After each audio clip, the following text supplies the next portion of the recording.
a.m. and we are in trouble, but we don't really care. Tell ourselves there's always tomorrow. Salut tout le monde, j'espère que vous allez bien.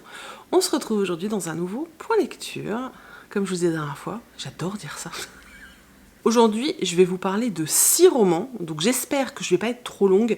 Logiquement, il y en a déjà 3 sur lesquels ça risque d'être assez rapide, donc normalement ça ne devrait pas être trop long. Voilà, enfin, si je ne fais pas une intro qui dure 15 minutes, peut-être que ça ira plus vite. Voilà.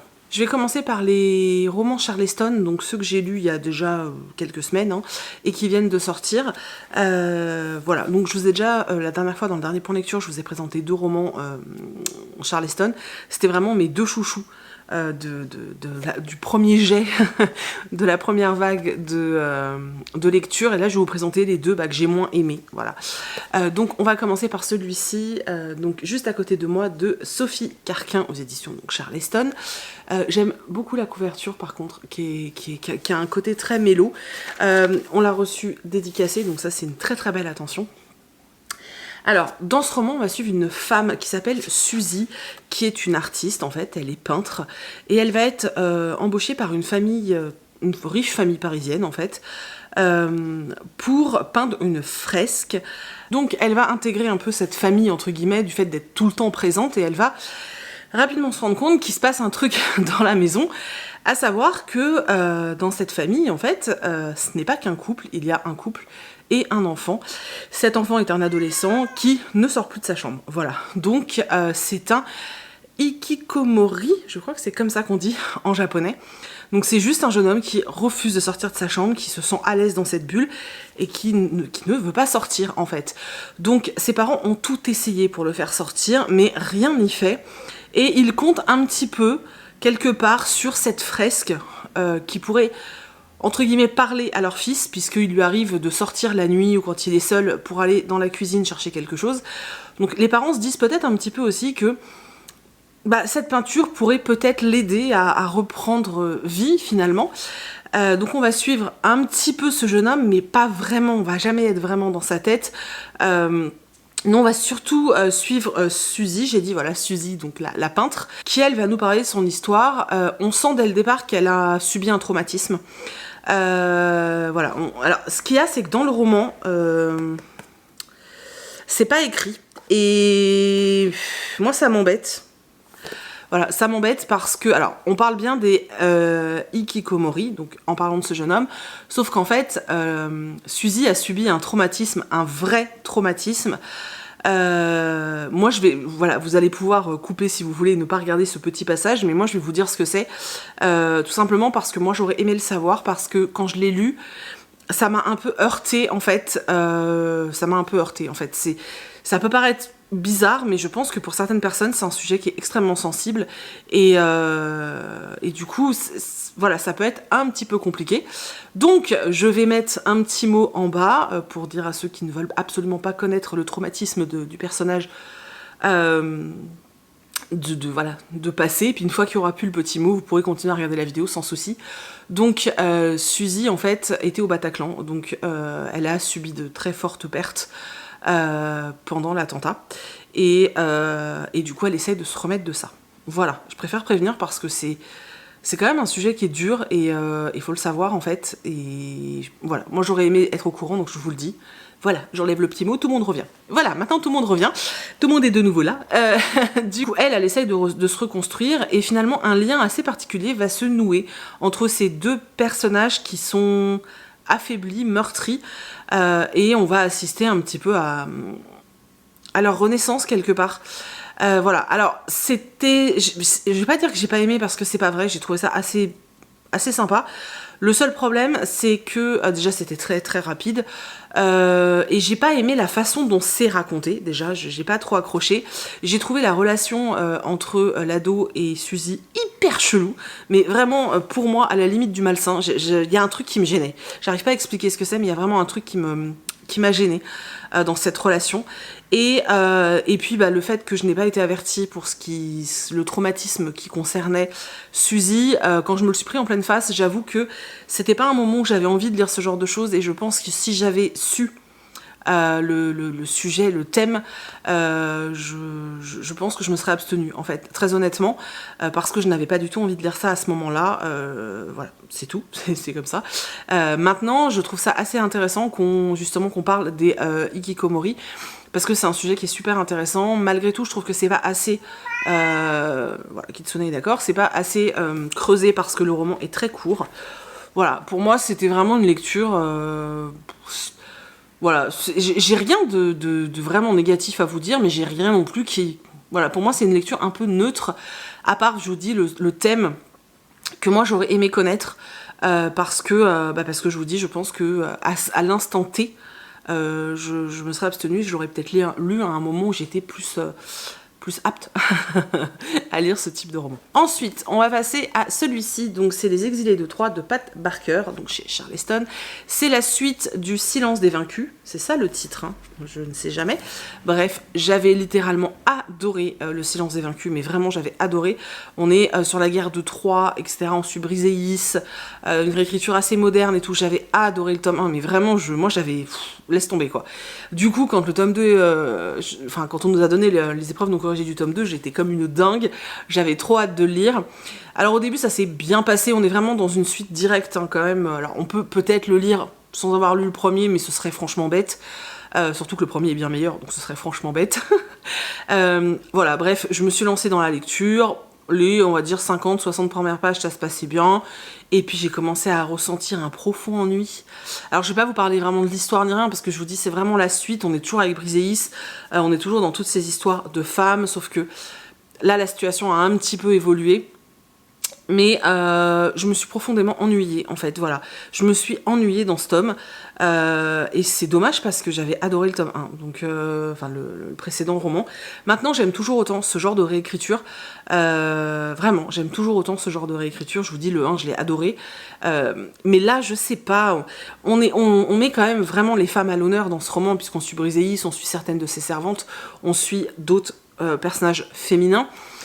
Et j'aime bien ce côté-là, c'est pour ça que je l'ai terminé, c'est parce que j'aime bien ce côté où on suit des personnages féminins de l'Antiquité, mais très honnêtement, je me suis ennuyée, voilà, je vous le dis clairement, je me suis ennuyée, voilà, peut-être aller fouiner un petit peu pour voir l'avis des autres, qui eux ne se sont peut-être pas ennuyés et ont adoré, mais c'est vrai que ouais, moi j'ai pas vraiment accroché, et voilà, j'ai rien de plus à dire en fait, parce que en plus c'est un tome 2, donc c'est extrêmement compliqué quoi. Du coup maintenant je vais vous parler d'un roman que j'ai surkiffé, non parce qu'on va pas rester dans la négativité ou le mouet bof, c'est pénible, donc je vais vous parler d'un roman que j'ai littéralement, voilà, pas pour l'histoire mais pour tout le reste, et je vais vous parler de Avant minuit de Julie Murphy. Julie Murphy, si vous ne voyez pas qui c'est l'autrice qui a écrit Miss Dumpling. D'ailleurs, il y a une adaptation, je crois que c'est sur Netflix, avec Jennifer Aniston, si je ne me trompe pas. Je ne l'ai pas vue parce que j'ai pas eu de très bons échos de l'adaptation. Moi, à l'époque, j'avais lu le roman en VO et j'avais beaucoup aimé.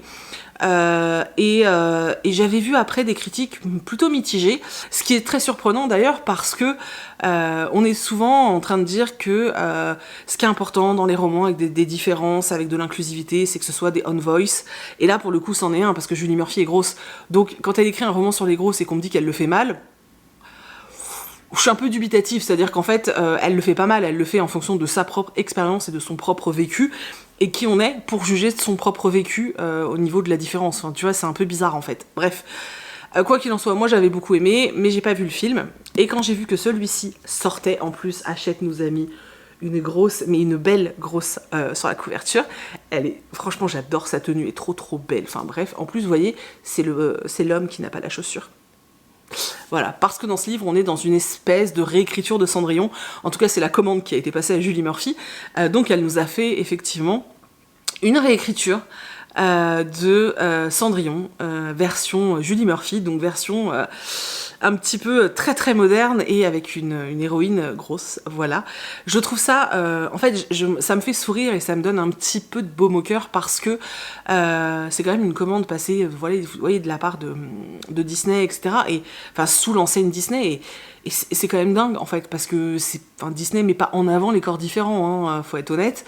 Donc là, je trouve que c'est un super bon point. Bref, je trouve ça génial.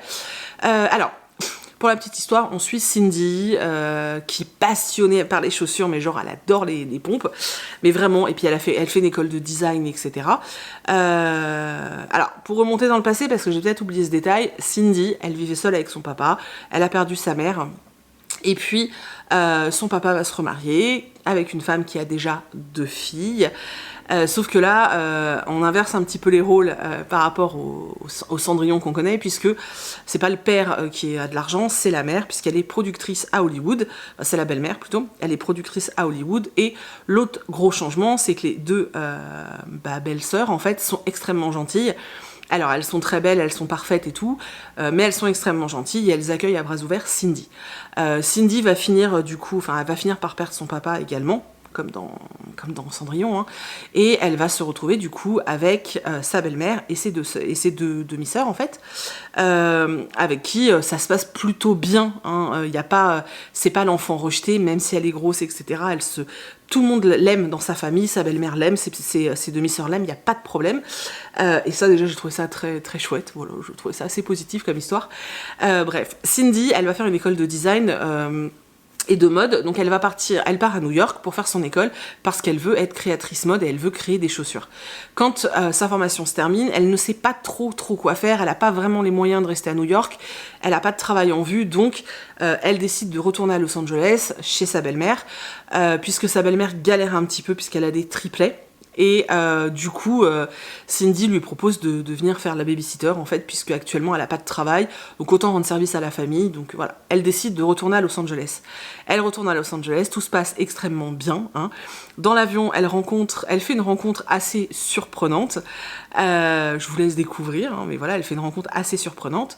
Et quand elle arrive à LA, voilà, elle retrouve sa famille, ses sœurs avec qui ça se passe très bien, les triplets avec qui ça se passe très bien, etc. Et elle est un peu larguée. Sa belle-mère, donc, est productrice d'émissions télé, et notamment d'une émission qui s'appelle Avant minuit.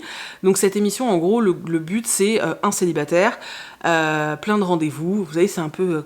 c'est le Bachelor, non, en France, où il donne la rose, là, vous savez. Là, c'est un parchemin, mais bon, c'est un peu le même genre. Et donc, c'est la belle-mère de Cindy qui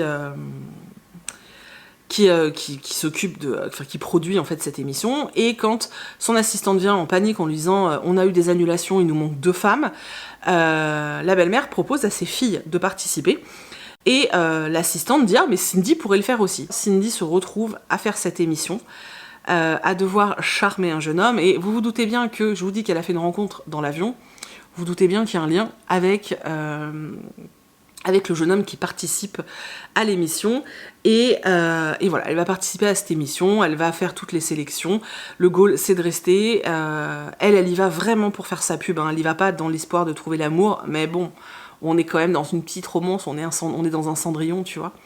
Bref, l'histoire est assez bateau, voilà, c'est une reprise de Cendrillon, mais ça reste vraiment très sympathique. Il y a des clichés, c'est sûr, mais je trouve que ça reste sympa. Voilà, j'ai bien aimé le fait de reprendre l'idée du Bachelor, ça m'a bien fait marrer, avec ces femmes qui sont prêtes à tout pour gagner le cœur de cet homme qu'elles connaissent même pas finalement. C'était assez rigolo.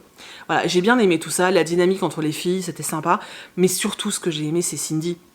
Je vous ai dit, c'est un personnage que j'ai trouvé vraiment incroyable, et au niveau de la représentation d'un personnage gros, je la trouve géniale, parce que voilà, elle est là, elle s'habille comme elle a envie de s'habiller parce qu'elle est passionnée de mode, elle fait des réflexions quand on lui fait des réflexions, mais à côté de ça, on sent au fond d'elle qu'il y a quand même une fragilité liée à son poids, et j'ai trouvé ça assez j'ai trouvé ça assez proche de la vérité finalement, et ça m'a beaucoup touchée. Je trouve que c'est très bien exploité, que c'est extrêmement bien fait.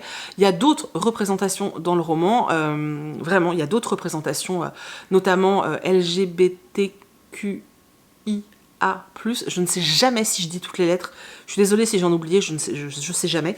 Donc voilà, il y a beaucoup de représentations, j'ai trouvé ça très chouette, notamment l'utilisation du pronom IL, donc IEL, voilà, qui était vraiment très cool aussi. Il y a vraiment beaucoup de choses qui sont bien faites, et je n'ai pas eu le sentiment que c'était pour cocher des cases. J'ai vraiment eu le sentiment que c'était pour rendre tout ça dans une espèce de normalité, et ça m'a beaucoup plu en fait.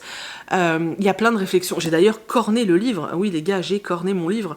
Voilà, j'ai corné le livre parce qu'il y a des phrases que j'avais envie de retenir, j'avais pas de post-it sous la main, et voilà, j'ai trouvé qu'il y avait des réflexions qui étaient extrêmement bien faites, extrêmement percutantes au niveau de la prise de conscience de ce que peut vivre une personne grosse, notamment pour les fringues, parce que là on parle pas mal de mode quand même, mais pas que, des choses comme, par exemple il y a une phrase, et ça m'a beaucoup touchée, il y a un personnage qui va dire à Cindy, puis entre nous, vos rondeurs vous vont bien. Et en fait Cindy va pas lui faire de réflexion à elle, parce que je vous dis, elle est pas vindicative, elle est pas méchante, voilà, elle comprend qu'il y a, peut-être qu'elle comprend aussi que les gens doivent faire un cheminement pour accepter cette différence, bref, et en fait elle va se répondre à elle-même dans sa tête un truc du genre, comment elle dit ça, je sais plus, elle dit un truc genre, oui, encore heureux que ça me va bien, c'est mon corps, tu vois. Et j'ai trouvé cette réflexion tellement vraie en fait. Voilà, j'ai beaucoup aimé ce roman, je peux que vous le conseiller. Maintenant c'est une réécriture de Cendrillon, donc on est sur du glam, on est voilà, mais moi ça m'a détendu, ça m'a fait du bien. J'ai rigolé de temps en temps parce que je vous dis, les clichés étaient drôles. Maintenant, ça reste une romance bourrée de clichés. Mais les clichés sont liés au fait que c'est une réécriture de Cendrillon, de 1, et de 2, parce qu'on est dans un jeu de télé-réalité. Donc forcément, tout est mis en scène, tout est scripté, etc. Mais c'était vraiment chouette, et j'ai beaucoup aimé ce livre, et je vous le conseille, mais vraiment, vous allez passer un chouette moment de lecture. Et vous allez peut-être, pour que les personnes qui ne sont pas concernées par le surpoids, l'obésité et tout, vous allez peut-être aussi prendre conscience de certaines choses, parce que je sais que certaines personnes n'en ont pas forcément, c'est pas méchant, mais n'ont pas forcément conscience de certaines réflexions ou de certaines difficultés de la vie de tous les jours, parce que ça reste très handicapant, hein, rappelons-le quand même, et puis, oui, handicapant physiquement et socialement. Bon bref, on va pas faire une vidéo là-dessus, mais voilà, c'était vraiment chouette, j'ai passé un super moment de lecture, et moi je vous le recommande vraiment, déjà parce que voilà, il faut que des livres comme ça fonctionnent, il faut qu'on montre, nous le public, et peu importe quel public, nous les lecteurs, il faut qu'on montre que oui, on a envie de plus de romans comme ça, voilà, et pas de romans où la fille grosse veut absolument maigrir, ou ceci, ou cela. Non, là, on parle pas de son poids du tout comme ça. C'est-à-dire, vraiment pas. Et c'est ça qui était chouette aussi. Ah, c'était trop bien. Bref, je vous le recommande à 1000%. Maintenant, je vais vous parler du livre de la frustration. Si vous me suivez sur Instagram, vous avez dû voir mon réel où je massacre ce livre. Voilà, il s'agit de 669 Peony Street de Mélanie Launay aux éditions Michel Lafon. Je vous en ai parlé dans ma wishlist parce que j'avais trop envie de lire ce livre. Donc autant vous dire que quand Michel Lafon m'a dit ok, on te l'envoie, je me suis dit ouais, j'étais trop contente. Mais vraiment de ouf. Je l'ai reçu déjà, j'ai été extrêmement surprise parce que elle est vraiment très petite. Il est vraiment très petit et surtout, je sais pas, vous allez peut-être pas vous rendre compte, mais alors, c'est écrit extrêmement gros. Donc tu te dis, avec une police normale, ils auraient peut-être enlevé encore 30 pages. Le livre fait 230 pages, voilà. 230 pages pour 17 balles, c'est un petit peu cher. Bref. Mais signé avec ça, ce serait pas grave. Alors la couverture est divine, hein, soyons clairs, dorure et tout. Le problème, c'est que j'ai un peu l'impression que Michel Lafon a tout misé et a mis tout son fric et a mis tout son travail éditorial sur la couverture. Parce qu'alors, est-ce qu'il a été relu ce livre? Je me pose franchement la question, est-ce que quelqu'un l'a lu? Parce que on comprend rien. Sincèrement, et voilà, je veux pas être méchante, je veux pas, parce que je peux même pas critiquer le roman, enfin voilà, je n'ai rien compris. C'est-à-dire que si je n'avais pas lu le résumé du livre, je ne saurais même pas de quoi parle le livre, je serais incapable de vous donner l'intrigue. On ne comprend rien. Il y a des allers-retours dans le passé, mais on sait même pas qu'on retourne dans le passé, donc moi j'étais en mode, what? Attends, quoi, je suis où là? Tu sais pas où tu passes, c'est-à-dire que limite, il y a juste un saut de ligne, tu vois, mais t'es complètement perdu, il y a 1 milliard de personnages, en plus, il y a une meuf qui donne des surnoms à tout le monde, donc tu sais même pas de qui elle parle, parce que voilà, c'était, il s'appelait Billy, et puis d'un seul coup, c'est Monsieur Chat, what?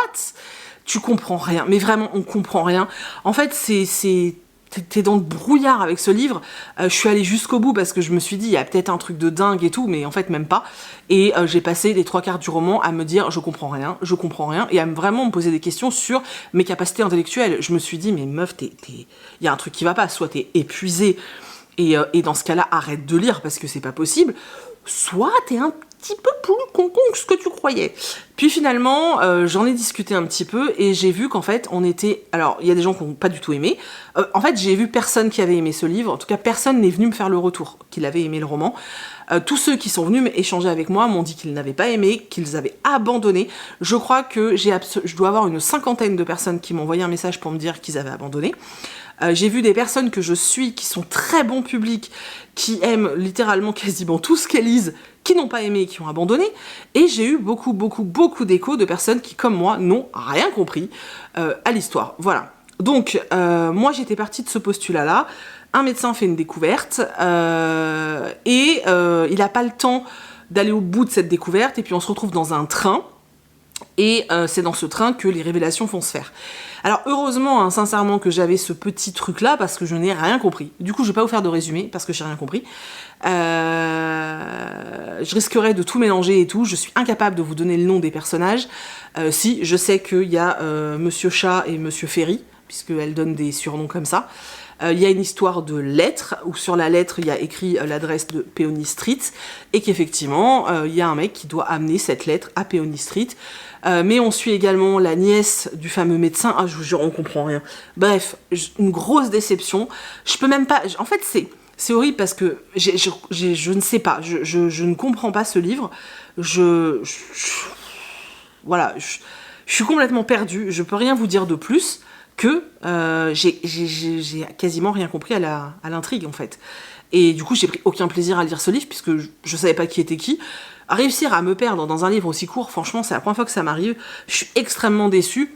Et d'ailleurs, mon réel était là pour ça. C'était pas en mode jetons le livre. Non, c'était vraiment en mode je suis frustrée parce que quand quand j'avais lu le résumé, quand j'avais lu les trucs sur internet, ça donnait extrêmement envie. La couverture est ultra vendeuse et du coup j'ai eu une frustration parce que j'ai pas du tout trouvé ce que je voulais dans ce roman et en plus il m'a laissé croire que j'étais complètement con et ça j'aime pas. Voilà.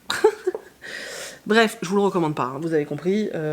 Sincèrement, ne mettez pas vos sous là-dedans, ça coûte cher des bouquins, 17 balles, vous avez vraiment de quoi mieux les dépenser, par exemple avec celui-là, hein, clairement.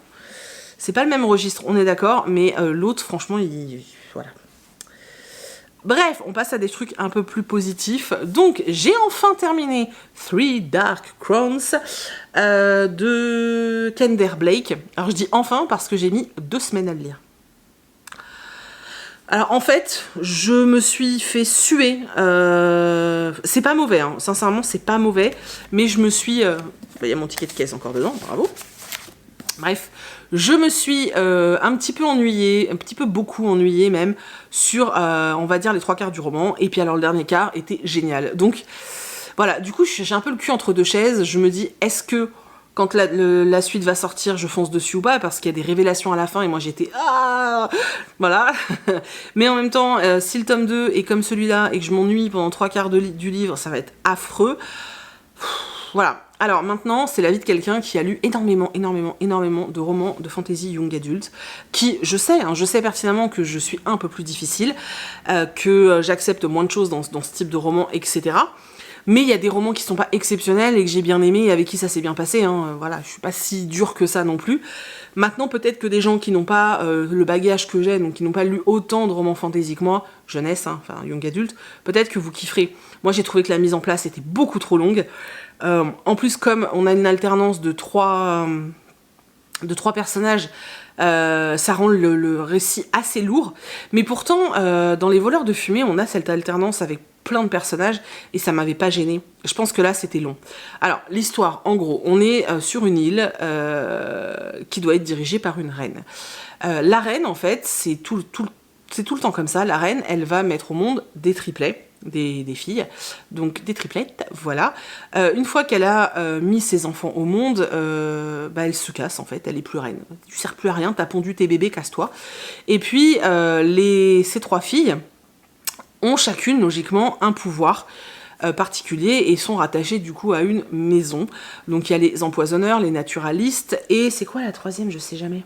J'arrive pas à me souvenir c'est quoi l'autre. Bon bref, il y en a une qui maîtrise les éléments, une qui maîtrise tout ce qui est nature et tout, et une qui peut avaler tous les poisons. Voilà, on va le faire comme ça.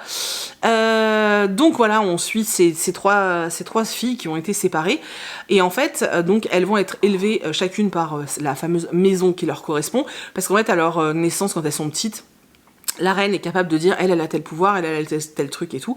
Donc elles sont séparées très très jeunes et mises chacune dans une de ces maisons et élevées pour aller au maximum de leur potentiel en fait, et surtout pour devenir la prochaine reine. Sauf que il n'y a qu'une seule couronne, elles sont 3, ce qui veut dire qu'en fait il va y avoir le jour de leurs 16 ans un festival, et à partir de le jour de ce festival, elles vont devoir montrer l'ampleur de leur pouvoir, et suite à ça, elles ont 1 an pour tuer les 2 autres en fait, donc pour qu'il n'en reste plus qu'une. Pour ça, elles sont épaulées par le temple et par justement la famille qui les a soutenues toute leur vie. Il faut savoir que depuis des décennies, ce sont les empoisonneuses qui ont gardé le pouvoir, et du coup les 2 autres maisons espèrent vraiment réussir à choper le pouvoir. Donc nous on suit les 3 sœurs de façon différente, enfin chacune dans leur lieu de vie, et on voit un petit peu quel pouvoir elles ont, etc. et leur personnalité. Et ça, on a ça sur un très très long passage. Alors il y a pas mal de complots aussi, parce que faut se dire que chaque reine en fait représente finalement une famille, et que quelque part la reine qui va être mise en place, eh bien c'est la famille entière donc qui va pouvoir, enfin une maison qui va pouvoir récupérer le pouvoir. Du coup il y a vraiment ce jeu de pouvoir qui est assez intéressant, je dois dire, mais c'est vrai que sur la première partie, j'ai trouvé ça un peu longuet, mais bon, ouais, j'ai trouvé ça un peu longuet. Par contre, une fois que ça commence à bâmer dans tous les sens, qu'on se rend compte qu'il y a vraiment des complots, que finalement les gamines se rencontrent, se croisent, qu'on découvre que logiquement elles sont censées ne pas se souvenir de leur passé, mais que finalement, est-ce qu'elles ont vraiment tout oublié? Est-ce qu'elles ont vraiment envie de tuer leur sœur, parce que bon, elles viennent du même corps quand même, tu vois.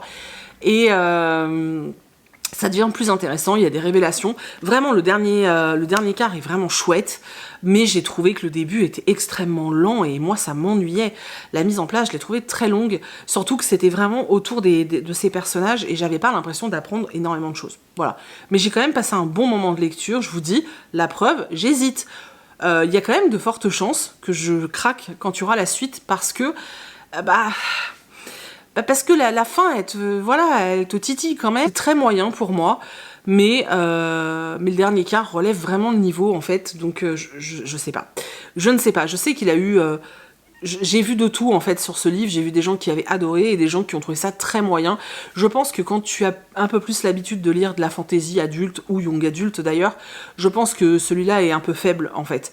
Maintenant, quand tu n'es pas quelqu'un qui a l'habitude et que tu découvres et que tu as juste envie d'entrer dans un univers différent du tien et de t'évader un petit peu dans des univers magiques, parce que c'est ça qui est génial avec la fantasy, c'est que tu es loin, mais loin de ton quotidien, et en ce moment on en a bien besoin je pense. C'était pas mal. Après, les personnages sont assez chouettes. Moi, j'ai une préférence pour l'une d'entre elles, mais sinon, c'était assez chouette. Après, il y a aussi des trucs d'amourettes là, qui se sont mêlés à tout ça. Ça m'a un peu gonflé, mais bon, c'est pas non plus ce qui est le plus présent. J'espère que ça va pas se développer dans le tome 2, parce que ça va vite me gonfler. Voilà. Voilà, je sais pas trop quoi vous dire de plus sans spoiler. Donc c'était une lecture sympathique, mais sans plus. Ensuite, j'ai littéralement dévoré, mais je l'ai dévoré, La petite boutique au poison de Sarah Penner, donc chez Faubourg Marigny. Un soir, j'ai dit à Léa, de Léa Book Addict, ah vas-y viens, on le lit ensemble, on le lit. Ok, on s'est lancé. Le lendemain, alors sachant que moi le soir je lis très peu, parce que les soirées c'est pas lecture chez moi, et en fait le lendemain en fin de journée je l'avais terminé, parce que je l'ai littéralement bouffé. D'ailleurs c'est rajouté à notre LC Johanna du compte Books Around the Corner, je crois que c'est ça, donc Johanna Marine, voilà, et en fait c'est super chelou, ce livre est super étrange parce que je l'ai dévoré, je l'ai trouvé hyper addictif, j'avais tout le temps envie de connaître la suite, j'étais à fond dedans. Je trouve que l'écriture, la plume, enfin la traduction, tout est fait pour que tu aies envie de tourner les pages. Tu tournes les pages, ça se lit mais tellement bien. Mais à côté de ça, quand tu y réfléchis, il a rien d'exceptionnel ce roman, enfin je veux dire c'est du vu et revu, j'ai pas trouvé ça hyper original, j'ai pas trouvé ça, je sais pas, c'est super étrange, mais malgré tout j'ai trouvé ça génial et j'ai adoré et j'ai passé un super moment. Bref, on suit Caroline, qui est une américaine, qui devait partir en voyage pour fêter ses 10 ans de mariage, et son mari elle vient de découvrir que son mari l'a trompée. Bon ça c'est hyper cliché, ça m'a un peu gonflé. Donc elle décide de partir en voyage seule et elle part à Londres. Quand elle arrive à Londres, qui était un petit peu sa ville rêvée parce que quand elle était un peu plus jeune, Caroline faisait des études de littérature britannique et elle avait toujours rêvé d'être un peu chercheuse, etc. Alors elle faisait des études de littérature et aussi d'histoire, d'histoire en fait. Et voilà, elle a toujours rêvé de faire une partie de ses études à Cambridge, donc en Angleterre, et de visiter le pays. Donc elle réalise un rêve, mais en même temps, elle vient d'apprendre que son mari couchait avec quelqu'un d'autre. Donc bon. Voilà, elle fait son truc, bon gré mal gré, elle avance un petit peu à Londres, et puis elle va rencontrer un homme qui va juste lui proposer de faire j'arrive jamais à retrouver le nom, du muddle, je sais plus quoi. Bref, j'arrive pas à le trouver le nom, pas. En gros, le principe, c'est quoi? D'ailleurs, je me suis renseignée après, ça a l'air super drôle. Le principe, c'est de la fouille dans la boue de la Tamise. Donc en gros, on attend que la Tamise baisse un petit peu. Tu vas sur les bords de la Tamise avec des godillots et des gants, et tu fouilles pour essayer de trouver des choses. Apparemment, c'est vachement répandu, c'est super drôle, je trouve. Et on lui propose ça. Elle, au début, elle se dit... Voilà, et finalement, elle va tenter le coup, et elle va se laisser prendre au jeu, parce que finalement, c'est rigolo, tu découvres des trucs, voilà, tu ramasses, des trucs peut-être dégueulasses aussi, mais là, en l'occurrence, il nous raconte des petits faits historiques, notamment sur des anneaux en métal, sur des choses comme ça, je trouve ça très intéressant. Et surtout, Caroline va trouver une fiole sur laquelle il y a un petit dessin, en fait, qui est incrusté dedans, un ours. Et ça va l'intriguer, et elle va vouloir savoir d'où vient cette fiole, qu'est-ce que cette fiole, et du coup elle va commencer à mener une espèce de petite enquête pour découvrir qu'est-ce que cette fiole, puisqu'a priori elle semblerait appartenir à un cabinet d'apothicaire, donc elle va commencer à faire des recherches. À côté de ça, on est au XVIIIe siècle, à Londres, et on suit une jeune femme qui s'appelle Nella, qui est apothicairesse. Alors, la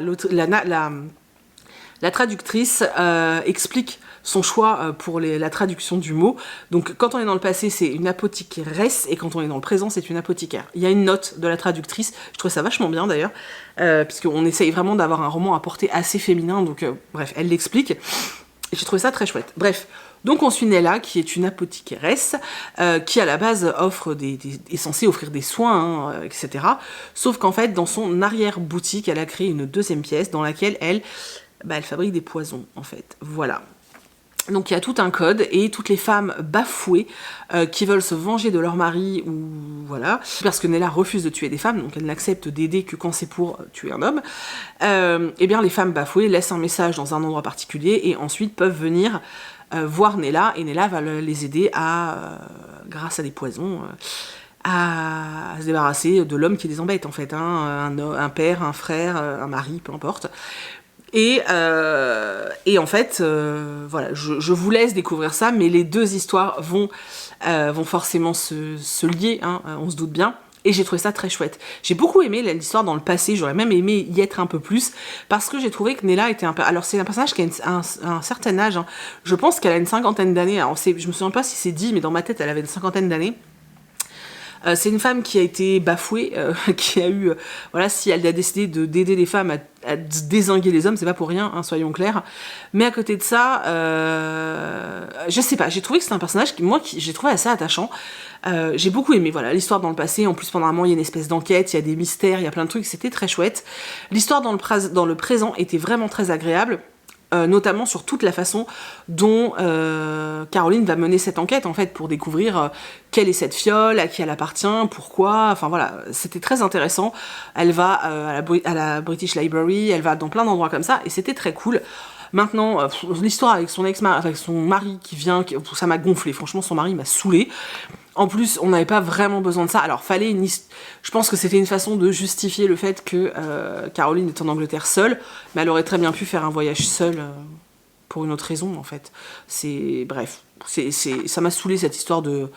En fait, ça m'a saoulé parce que romans comme ça, où la femme va réussir à s'émanciper et finalement à faire ce qu'elle veut, et ben c'est tout le temps la même chose. Elle est, voilà, son mari soit la quitte, soit la trompe, elle est seule, elle est perdue, elle se rend compte que finalement elle avait tout fait pour lui et qu'elle s'était un peu oubliée, et là elle décide de reprendre les choses en main et de vivre pour elle. Ce cliché là, mais waouh, on l'a partout en fait, et je dis pas que c'est pas bien, c'est juste que si tu veux partir sur cette ligne-là, bah essaye d'être un peu plus original en fait. Et là, moi, c'est ce qui me gonflait parce que je voyais pas l'intérêt en fait. Ça ne servait à rien dans le roman. Et enfin, moi personnellement, j'ai pas trouvé que ça servait à quelque chose. Il y a juste eu un passage un peu cocasse où le présent et le passé se mêlent et ça m'a fait rire. Mais bon, après, non. Mais sinon, alors je vous dis ça, mais sincèrement, je vous dis, je l'ai dévoré en une journée. Et je bossais à côté. Alors, je bossais à moitié, mais je bossais quand même à côté. Et j'ai vraiment beaucoup aimé. C'était vraiment chouette. J'ai beaucoup aimé la traduction. J'ai trouvé que c'était vraiment bien écrit. Voilà, moi j'ai passé un super moment de lecture. Et du coup, je suis ravie d'avoir d'autres titres de cette maison d'édition dans ma bibliothèque. Enfin, dans ma pile à lire, parce que je me dis que s'ils sont tous aussi bien, et ben ça va être cool. En plus, j'adore les dos avec les dessins de couve comme ça. Vraiment, j'adore ça. Je trouve que dans la bibliothèque, c'est très chouette. Alors, je sais qu'il y en a qui aiment pas, mais moi, j'aime beaucoup. Bref, c'était vachement sympa. Et si vous avez envie de tenter, franchement, allez-y, c'était cool. Donc voilà, je crois que j'ai réussi à pas faire trop long. Je suis pas très sûre. C'était mes 6 dernières lectures.